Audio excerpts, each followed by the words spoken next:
E agora, terminando a revisão, vamos para o episódio de hoje, né? Que é justamente a terceira pessoa da Trindade, o Espírito. O Espírito. Por último, mas não menos importante, Exatamente. né? Só porque não dá para ver tudo. Ao contrário de Deus, nós estamos na dimensão espaço-tempo, né? Então a gente tem que fazer um, depois outro, certo? Mas ele é Deus, como nós vamos ver, de igual importância, poder e autoridade, tá? Então vamos lá. Primeira coisa, Deus Espírito é Deus, certo? Então quando a gente fala Deus, está falando Deus Espírito. Deus Pai é Deus, Deus Filho é Deus. Mas Deus Pai não é Deus Espírito, nem é Deus Filho. Deus Espírito não é Deus Pai, nem é Deus Filho. Certo? E nem Deus Filho é Deus Pai, nem Deus Espírito. Ou seja, eles são um e são três ao mesmo tempo. E hoje nós vamos falar do bendito Deus. Senhor e Deus Espírito Santo. Certo? Certo. Como a gente falou, ele também é Deus, ele é uma das pessoas da Trindade. Certo? Colocamos aí o cordeiro representando o filho, a pedra de sardônio representando o pai e a chama de fogo, que é o que são os símbolos usados no texto de Apocalipse 4, 5, que a gente tem estudado em cima dele, né? Uhum. Então vamos lá. Leitora oficial Penélope Bruna Charmosa. Depois do batismo, enquanto Jesus saía da água, o céu se abriu e ele viu o Espírito de Deus descer como uma pomba e pousar sobre ele.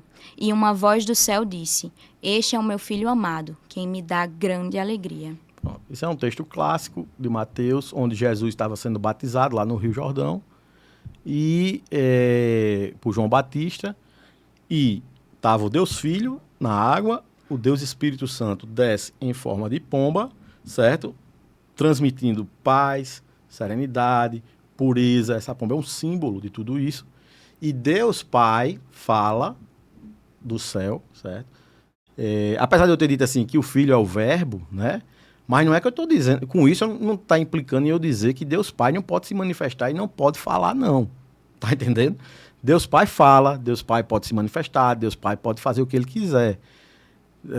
Mas o que eu estou dizendo é que ele estabeleceu que quando ele vai se manifestar e quando ele vai falar, geralmente, como eu disse, 99% das vezes vai ser através do Filho.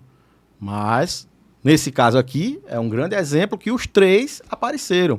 Então a Trindade vai aparecer, né? se manifestar, tá entendendo? Uhum. O Pai na forma de voz, o Filho na forma de Jesus, que a gente vai ver ainda, e o Espírito na forma de um passarinho, uma pomba, certo? Certo. Portanto, vão e façam discípulos de todas as nações, batizando-os em nome do Pai, do Filho e do Espírito Santo. Mais uma vez aí, quando Deus Filho manda que as pessoas façam discípulos, né? Vão e batizem em nome do Pai, do Filho e do Espírito Santo, ou seja, das três pessoas. Ou seja, o batismo, que a gente vai ver o que é lá na frente, né? Que é um sacramento, ele é instituído em nome das três pessoas da Trindade, certo? Que a graça do Senhor Jesus Cristo, o amor de Deus e a comunhão do Espírito Santo sejam com todos vocês. Texto clássico também, a bênção dos apóstolos, né? Você veja que a bênção dos apóstolos é dada em nome dos três, da Trindade, as três pessoas. Mas eu enviarei a vocês o encorajador, o Espírito da Verdade. Ele virá do Pai e testemunhará a meu respeito. Aqui, Jesus, Deus Filho, dizendo que vai enviar o encorajador, que é o Espírito Santo, certo? E que esse virá do Pai, ou seja, os três.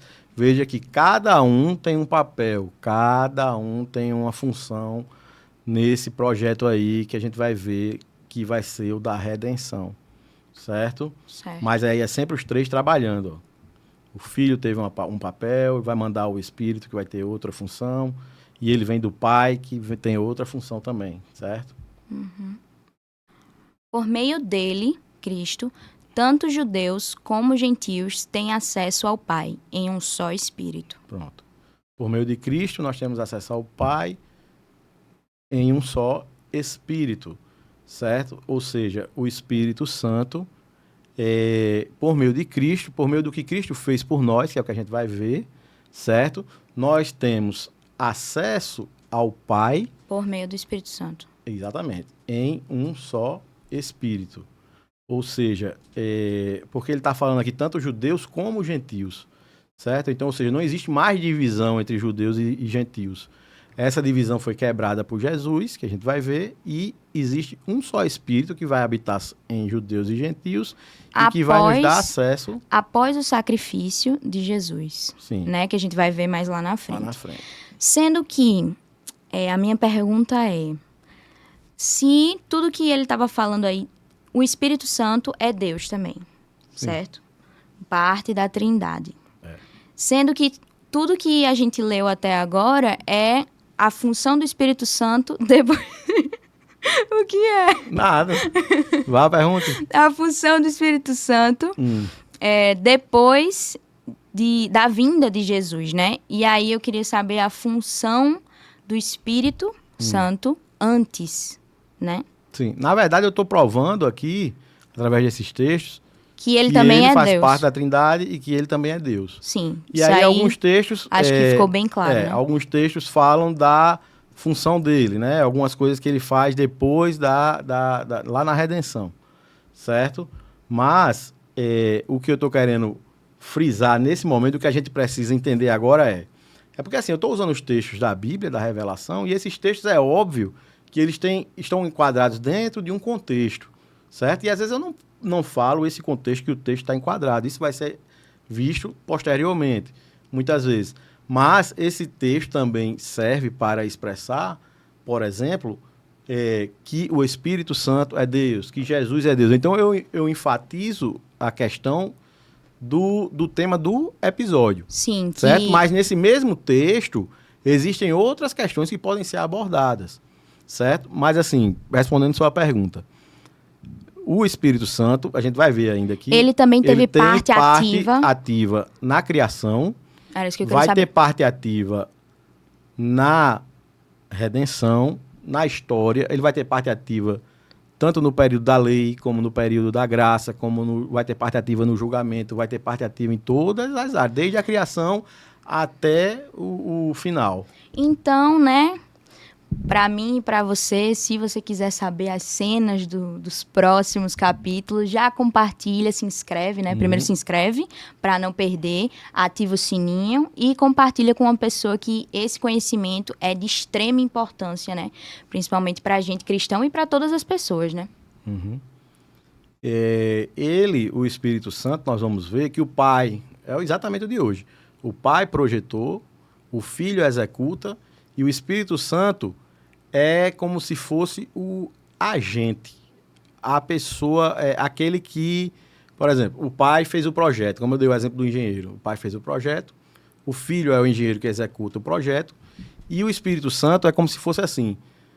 O filho diz assim, suba uma parede. E aí os tijolos estão aqui, o cimento está aqui, está tudo aqui. Mas para subir a parede não tem que botar um tijolo em cima do outro? Então imagina os tijolos saindo assim de um poder e formando parede. Entendeu? Então o Espírito Santo é esse poder. O Filho diz, faça-se uma parede. O Espírito Santo vai lá e, baseado na palavra do Filho, do Verbo, transforma aquele tijolo e aquele cimento que está ali pronto, aquela massa que está pronta numa parede.